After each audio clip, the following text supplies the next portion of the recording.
महाराज जी, अहंकार के वश में मुझसे अपराध बन गया है, मुझे बचा लीजिए। वाणी का अपराध, उसी दिन धाम आके वैष्णव दर्शन करने लगे तो दोष दर्शन हो गया महाराज जी।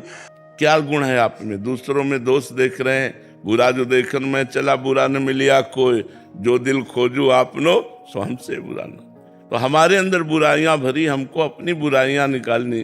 तेरे भावे जो करे भलो बुरो संसार, नारायण तू बैठ के अपनो भवन बुहार। अपने हृदय को पवित्र करो तो भगवान का भजन बन जाएगा, नहीं तो खुदा अपन भोग कर रही। एक बात समझनी होगी, एक है साधक और एक है सिद्ध। सिद्ध तो निर्दोष होता है और साधक में कुछ दोष होते हैं जिनको वो त्यागने का प्रयास कर रहा है। चूक हो सकती है उससे, वो त्यागने का धीरे धीरे प्रयास करके सिद्धावस्था की तरफ चल रहा है। तो यदि साधकों में दोष दिखाई भी दे, हमें उसकी निंदा नहीं करनी चाहिए, हमें उस पर घृणा बुद्धि नहीं करनी चाहिए। हो सकता है आज कमी है और कल ये ठीक हो जाए, कल बहुत अच्छा महात्मा बन जाए। भक्तन निंदा अति बुरी, भूल करो जिन कोय, किए सुकृत बहु जन्म के क्षण में डारे खोए। इससे बड़ा अपराध कोई नहीं है। यदि आप किसी भक्त की निंदा करने लगे तो एक क्षण में बहुत जन्मों के किए हुए पुण्य क्षण में नष्ट हो जाएंगे। इसलिए कोई वैष्णव निंदा करता हो तो कान में अंगुली डालो, राधा तुरंत हट जाओ वहां से।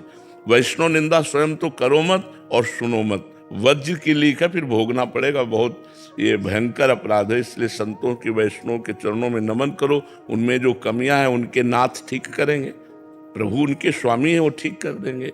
अपने को अगर ऐसा लगता है कि हमारे प्रति उनका गंदा भाव है तो दूरी बना लेनी चाहिए, डांट देना चाहिए, लेकिन निंदा नहीं करनी चाहिए। वाणी से तो कहना ही अगर कह दिया तो वज्र का पाप हो गया। किसी कारण से अगर मतलब हो भी गया प्रभु जी, तो क्या कर रहे हो? और उसी वैष्णव से अपराध क्षमा मांगे, इसका सिद्धांत है।